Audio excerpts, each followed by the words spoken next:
नमस्कार। जनमत हरियाणा में आपका स्वागत है। मैं हूं कमल कांत। साथियों, इस बार विधानसभा में जितने लोग जीत कर आए हैं, जो 90 विधायक जीत कर आए हैं, मैंने उनका एक एनालिसिस तैयार किया है और आप उस एनालिसिस को मेरे इस एनालिसिस से मिलान कर सकते हैं कि कौन सी जाति किस पार्टी को वोट देती है। उससे आपको अंदाज़ा हो जाएगा कि जो हम कहते रहे हैं कि ये पर्टिकुलरली 4-5 जातियाँ कांग्रेस को वोट देती हैं और ये पर्टिकुलरली कुछ जातियाँ जो हैं वो बीजेपी को वोट देती हैं, वो आपको जो है वो सारा का सारा इससे जो है क्लियर हो जाएगा। जैसे कांग्रेस को कुछ जातियों का एक भी कैंडिडेट जो है कांग्रेस की तरफ से नहीं जीता है। जैसे कोई महाजन नहीं जीता, कोई रोड नहीं जीता, कोई राजपूत नहीं जीता, एक ओबीसी वर्ग में से एक व्यक्ति जीता है। तो आपको आइडिया हो जाएगा कि ये लोग जो हैं ये ज़्यादा कांग्रेस को वोट नहीं देते हैं। ऐसा नहीं है कि ये वोट सिर्फ कांग्रेस को नहीं मिलते हैं, ये बीजेपी को भी कुछ जातियां वोट नहीं देती, वो जातियां जो कांग्रेस को वोट देती हैं। जैसे बीजेपी को मुस्लिम्स का कोई कैंडिडेट नहीं जीता बीजेपी में, ना कोई जट सिख जीता, और बिश्नोई, हालांकि जो है बिश्नोइयों का सबसे बड़ा परिवार कुलदीप बिश्नोई, भजनलाल परिवार जो है उनका बेटा खड़ा हुआ था और उनका कज़न भी खड़े हुए थे दूड़ाराम फतेहाबाद से, और भव्य बिश्नोई खड़े हुए थे, लेकिन दोनों ही हार गए। और इनकी बनिस्बत जो है वो चंद्र मोहन जो हैं, जो पंचकूला से खड़े हुए थे, चंद्र मोहन, वो जीत गए। तो ये तो एक एक्सेप्शनल टाइप केस है, लेकिन मैं आपको बताता हूँ कि कौन से समाज से किस पार्टी के कितने लोग जीते हैं। उससे आपको अंदाज लग जाएगा कि ये पार्टियां किसकी समर्थक हैं।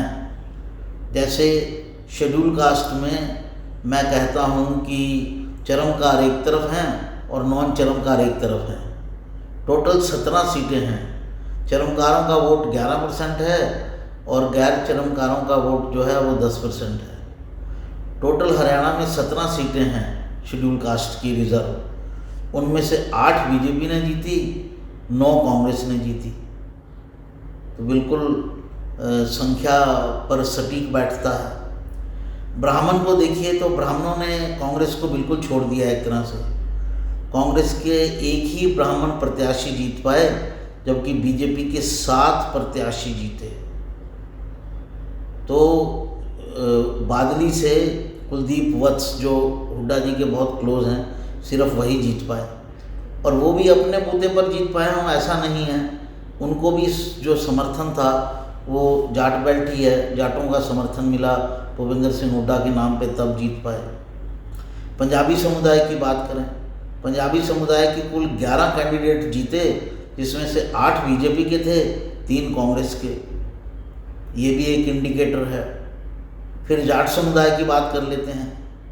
जाट समुदाय के कुल 21 प्रत्याशी जीते, सबसे बड़ी संख्या इन्हीं की थी, जिसमें से 6 बीजेपी के जीते, 11 कांग्रेस के जीते, 2 इनेलो के जीते और 2 इंडिपेंडेंट जीते।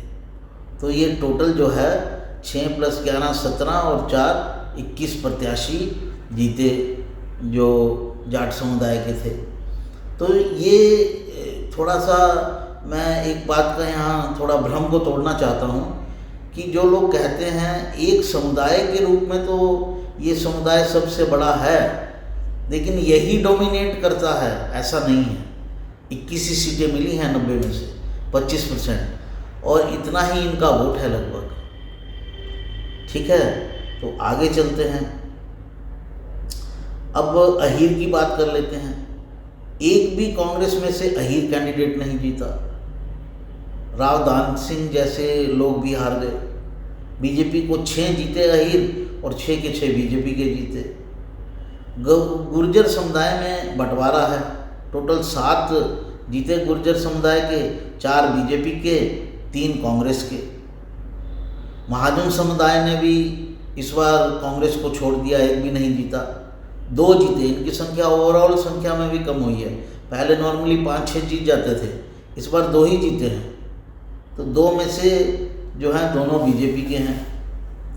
फिर ओबीसी समुदाय, ये ओबीसी वैसे अहीर और गुर्जर ये भी ओबीसी में आते हैं, सैनी भी ओबीसी में आते हैं, लेकिन इनमें मैं जो छोटा तबका है, जो छोटे तबके के ओबीसी हैं, जैसे कुम्हार, गंगवा जो हैं वो कुम्हार हैं, वो जीते हैं, और खाती जीते हैं एक भव्य बिश्नोई के सामने। इस तरह से अगर मिलाया जाए, एक सैनी जी खुद जीते हैं, उनको भी मैंने इसमें मिला लिया है, तो 3 ओबीसी जीते हैं बीजेपी के, 1 ओबीसी जीता है कांग्रेस का, तो कुल 4 ओबीसी जीते हैं जो कमज़ोर वर्ग के मोटे तौर पर ओबीसी हैं। फिर बात करते हैं रोड की। रोड समुदाय 3-4 सीटों पर प्रभाव डालते हैं करनाल के आसपास, 1-2 सीटें तो उनकी अपनी भी हैं, लेकिन 3-4 सीटों पर ये प्रभावी रहते हैं। इनके 2 एमएलए जीते हैं, दोनों के दोनों जो हैं वो बीजेपी के हैं। फिर बात करते हैं राजपूतों की। राजपूतों का भी अच्छा प्रभाव है। राजपूतों का प्रभाव अलग अलग जगह पर है, पॉकेट्स में है, कुछ नॉर्थ हरियाणा में है, कुछ भिवानी ज़िले में है, कुछ सोना में है, तो ऐसे राजपूतों के वोट हैं, कुछ राई में भी है। तो बीजेपी ने 2 राजपूतों को टिकट दी थी, दोनों जीत गए, तो 2 राजपूत जीते हैं। मुस्लिम समुदाय में से 5 जीते हैं, शायद इनकी संख्या इस बार पहले से ज़्यादा है, और ये पाँचों के पाँचों कांग्रेस के हैं। और इससे साफ साबित होता है कि मुस्लिम समुदाय का जो ओरिएंटेशन है वो कांग्रेस की तरफ है, वो किसी भी हाल में बीजेपी को वोट नहीं देंगे। ये बात बीजेपी जितनी जल्दी समझ ले उतना बीजेपी के लिए अच्छा है, नहीं तो चुनावों में मार खाकर समझेगी। हालांकि अब कुछ इंडिकेशन आ रहे हैं कि समझ गई है, नहीं तो वो तृप्तिकरण और क्या क्या करण करते रहते थे मोदी जी भी और आरएसएस के लोग भी। जाट सिख जो हैं वो 3 जीते हैं, 3, एक अम्बाला सिटी से निर्मल सिंह, एक चट्ठा जीते हैं पेवा से, और परमिंदर या परमवीर सिंह टोहाना से जीते हैं। इनको लेकर थोड़ा सा ये कन्फ्यूज़न है कि ये जाट सिख कम्युनिटी से हैं या नॉर्मल पंजाबी सिख हैं। नॉर्मल पंजाबी सिख वो होते हैं जो अरोड़ा खत्री में से होते हैं, और एक ओबीसी सिख भी जीते हैं, ओबीसी नहीं माफ़ कीजिएगा, शेड्यूल कास्ट सिख, मजहबी सिख, एक वो भी जीते हैं। तो सिखों को टोटल देखा जाए तो 4 जीते हैं, 2 जट सिख, एक को कॉमन मान लेते हैं, उनका मुझे और वेरीफाई करना पड़ेगा, और एक जो है वो मजहबी सिख है, और बिश्नोई चंद्रमोहन जी अकेले जीते हैं।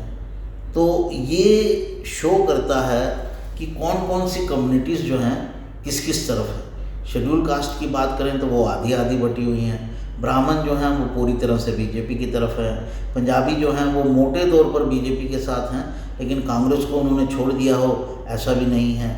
जाट जो हैं वो भी 40-60 का रेशो है, ऐसा नहीं है कि बीजेपी के जाट कैंडिडेट नहीं जीत सकते।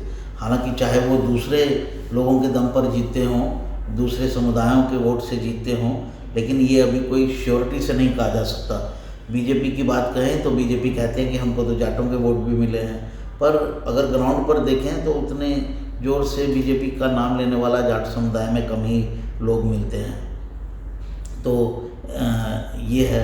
अहीर जो हैं वो पूरी तरह से बीजेपी के साथ झुके हुए हैं, गुर्जर जो हैं वो 50-50 हैं, महाजन जो हैं वो बीजेपी के साथ हैं, ओबीसी जो हैं वो मोटे तौर पर बीजेपी के साथ हैं, रोड जो हैं वो बीजेपी के साथ हैं, राजपूत जो हैं वो बीजेपी के साथ हैं, मुस्लिम जो हैं वो कांग्रेस के साथ हैं, और जट सिख जो हैं वो कांग्रेस के साथ हैं। बिश्नोई के बारे में अभी 50-50 ही कहा जाएगा, क्योंकि वो चुनाव हार गए हैं, लेकिन वो एक स्ट्रॉन्ग नेता हैं कुलदीप बिश्नोई और भव्या बिश्नोई, और कभी भी उनकी वापसी हो सकती है। तो साथियों, ये था जातिगत एनालिसिस मेरा, जो मैंने ग्राउंड से डिटेल्स इकट्ठी करके आप तक पेश किया। उम्मीद करता हूँ कि आपको ये एपिसोड पसंद आया होगा। पसंद आया तो लाइक कीजिए और शेयर कीजिए। नमस्कार, धन्यवाद। हरियाणा की हर राजनीतिक खबर के विश्लेषण के लिए हमारे चैनल जनमत हरियाणा को लाइक, शेयर और सब्सक्राइब करना ना भूलें।